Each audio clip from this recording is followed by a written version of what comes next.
देखिए, जहां तक किसान आंदोलन का बात है, वो हरियाणा का जो किसान है, मजदूर है, उसके दिलों में बसता है। दिलों से सरकार आंदोलन को निकाल नहीं सकती।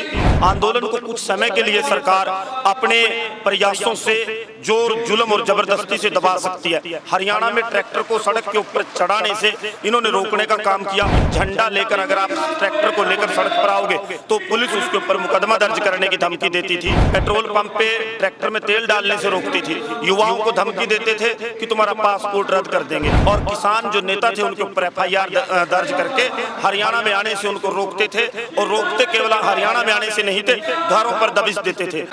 हरियाणे तो एडवोकेट धर्मवीर ढींडसा ਸਾਡੇ ਨਾਲ ਨੇ, ਉਹਨਾਂ ਤੋਂ ਜਾਣਾਂਗੇ ਹਰਿਆਣੇ ਦੇ ਵਿੱਚ ਅੰਦੋਲਨ ਦੀ ਸਥਿਤੀ ਕੀ ਹੈ। ਤੁਹਾਡੀ ਸਰਕਾਰ ਦੇ ਵਿੱਚ ਵੀ ਬਦਲਾਅ ਹੋਏ ਨੇ। ਹਰਿਆਣੇ ਦੀ ਸਰਕਾਰ ਨੇ ਬੈਰੀਕੇਡਿੰਗ ਵੀ ਹੈਵੀ ਕੀਤੀ ਜੀ। ਪੰਜਾਬ ਦੇ ਕਿਸਾਨ ਹਰਿਆਣੇ ਦੇ ਵਿੱਚ ਨਹੀਂ ਆਏ। ਕਾਫੀ ਵੱਡੀ ਕੋਸ਼ਿਸ਼ ਦੇ ਨਾਲ ਉਹਨਾਂ ਨੂੰ ਬਾਰਡਰ ਤੋਂ ਪਾਰ ਰੋਕਿਆ। ਪਰ ਤੁਹਾਡੇ ਜਿਹੜੇ ਇਹ ਵੀ ਸੁਣਨ ਚ ਆਇਆ ਕਿ ਬਹੁਤ ਸਾਰੀਆਂ ਵੀਡੀਓ ਆਉਂਦੀਆਂ ਰਹੀਆਂ ਕਿ ਪਾਸਪੋਰਟ ਰੱਦ ਕਰ ਦਿੱਤੇ ਜਾਣਗੇ ਅਗਰ ਕੋਈ ਅੰਦੋਲਨ ਦੇ ਵਿੱਚ ਸ਼ਾਮਲ ਹੁੰਦਾ।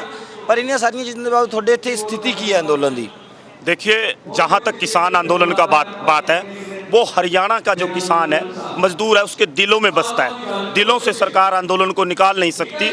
आंदोलन को कुछ समय के लिए सरकार अपने प्रयासों से जोर जुल्म और ज़बरदस्ती से दबा सकती है। हरियाणा में ट्रैक्टर को सड़क के ऊपर चढ़ाने से इन्होंने रोकने का काम किया। झंडा लेकर अगर आप ट्रैक्टर को लेकर सड़क पर आओगे तो पुलिस उसके ऊपर मुकदमा दर्ज करने की धमकी देती थी। पेट्रोल पंप पे ट्रैक्टर में तेल डालने से रोकती थी। युवाओं को धमकी देते थे कि तुम्हारा पासपोर्ट रद्द कर देंगे। और किसान जो नेता थे उनके ऊपर FIR दर्ज करके हरियाणा में आने से उनको रोकते थे। और रोकते केवल हरियाणा में आने से नहीं थे, घरों पर दबिश देते थे। आज सरेआम अम्बाड़ा की मोड़ा मंडी में हरियाणा का किसान, हरियाणा के किसान नेता दहाड़ रहे हैं। और सरकार को यह बताने का काम किया कि जिस किसान को गोली मारने का इस सरकार ने, जालिम ने काम किया, उसको श्रद्धा सुमन भी अर्पित करेंगे। और जो अपने हक अधिकार और सच की लड़ाई है, खेत बचाने की, फसल बचाने की, नस्ल बचाने की, देश बचाने की, उसको हरियाणा का किसान मजदूर पंजाब के बड़े भाई किसान मजदूर के साथ मिल के लड़ेगा। मैं दोबारा दोहराऊंगा कि आंदोलन हरियाणा के लोगों के दिलों में बसता है। खेती किसानी से प्यार करने वाले लोग हैं, खेती हर लोग हैं, तो निश्चित तौर पर जितना आंदोलन पंजाब में उतना हरियाणा में है।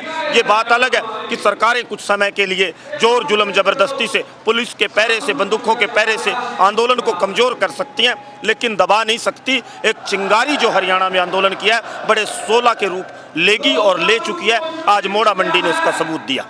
ਅੱਗੇ ਕਿਵੇਂ ਸਥਿਤੀ ਰਹੇਗੀ? ਆਉਂਦੇ ਲੋਕ ਸਭਾ ਚੋਣਾਂ ਵੀ ਸਿਰ ਤੇ ਨੇ। ਹਰਿਆਣੇ ਦੇ ਵਿੱਚ ਸਿਆਸੀ ਫੇਰਬਦਲ ਵੀ ਹੋ ਰਹੇ ਨੇ। ਮੁੱਖ ਮੰਤਰੀ ਵੀ ਬਦਲਿਆ ਗਿਆ ਚੋਣਾਂ ਤੋਂ ਪਹਿਲਾਂ। देखिए, हरियाणा के मुख्यमंत्री और गृह मंत्री ने किसानों के रास्ते में बैरिकेड लगाए, किसान को गोली मारी। उसका उनको नतीजा मिल गया।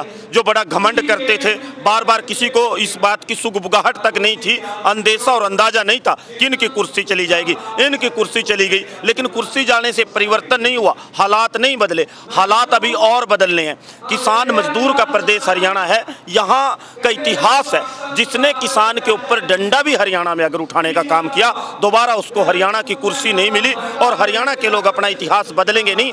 अब बैरिकेड इन्होंने लगाए थे किसान को दिल्ली जाने से रोकने के लिए, अब किसानों की बारी है। अब किसान इनसे जवाब मांगेंगे। निश्चित तौर पर हरियाणा का किसान मजदूर और कमेरा सरकार से उसके ऊपर जो जुल्म किया, ज़बरदस्ती की, जो उसकी आवाज़ दबाने का काम किया, उसका जवाब मांगेंगे।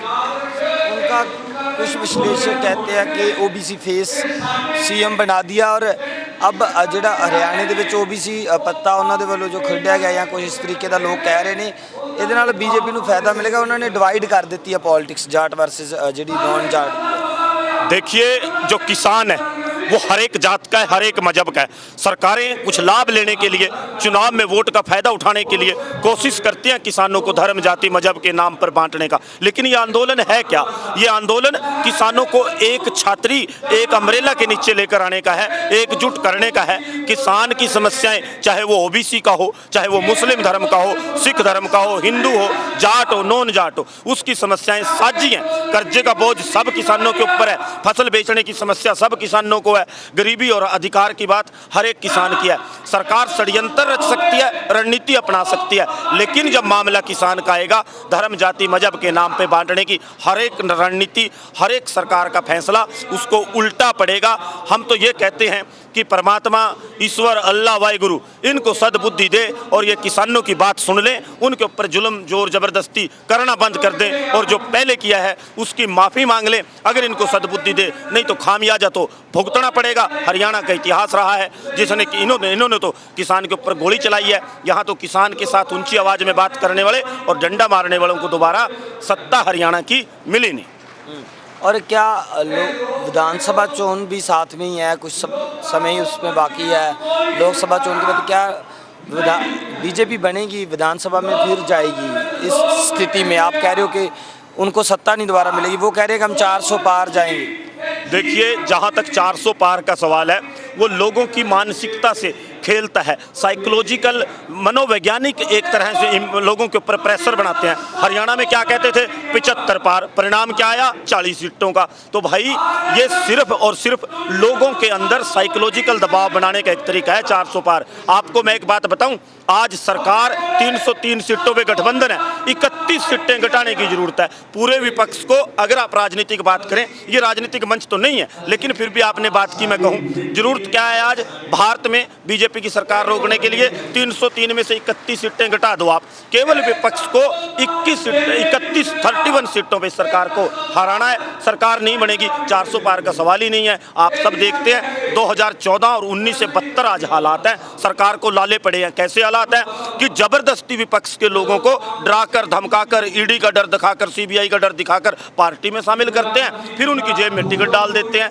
ये तो हालात है हरियाणा के, ये 400 पार वाले हालात हैं। क्या पंजाब का किसान वोट देगा? हरियाणा का देगा? दिल्ली का मजदूर वोट देगा? कर्मचारी वोट देगा? हिमाचल के लोग वोट देंगे? नहीं, बिल्कुल नहीं। 31 सीटें कम करनी है, ये विपक्ष को समझना है और सारे देश को पता है। हरियाणा ਦੇ ਕਿਸਾਨਾਂ ਦਾ ਕਹਿਣਾ ਹੈ ਕਿ ਜੋ ਕਿਸਾਨਾਂ ਤੇ ਜ਼ੁਲਮ ਕਰਦਾ ਜਾਂ ਕਿਸਾਨਾਂ ਦੇ ਵਿੱਚ non Jat versus non Jat ਕਰਕੇ ਡਿਵਾਈਡ ਕਰਨ ਦੀ ਕੋਸ਼ਿਸ਼ ਕਰਦਾ ਤੇ ਇਹਦੇ ਨਾਲ ਵੰਡੀਆਂ ਜਿਹੜੀਆਂ ਨਹੀਂ ਪੈਣੀਆਂ, ਪਰ ਜਿਹੜਾ ਜ਼ੁਲਮ ਕੀਤਾ ਜਾਂਦਾ ਕਿਸਾਨਾਂ ਦੇ ਵਿੱਚ ਜਾਂ ਕੀਤਾ ਜਾ ਰਿਹਾ ਕਿਸਾਨਾਂ ਤੇ, ਤਾਂ ਉਹਦਾ ਜਿਹੜਾ ਖਮਿਆਜ਼ਾ ਉਸ ਨੂੰ ਭੁਗਤਣਾ ਪਏਗਾ ਤੇ ਦੁਬਾਰਾ ਸੱਤਾ ਨਸੀਬ ਨਹੀਂ ਹੋਏਗੀ। ਕੈਮਰੇ ਤੇ ਮੇਰਾ ਸਾਥ ਦੇ ਰਹੇ ਸੀ ਗੁਰਦੀਪ, ਮੈਂ ਮਨਪ੍ਰੀਤ ਸਿੰਘ, ਨਿਰਪੱਖ ਪੋਸਟ ਦੇ ਲਈ ਧੰਨਵਾਦ।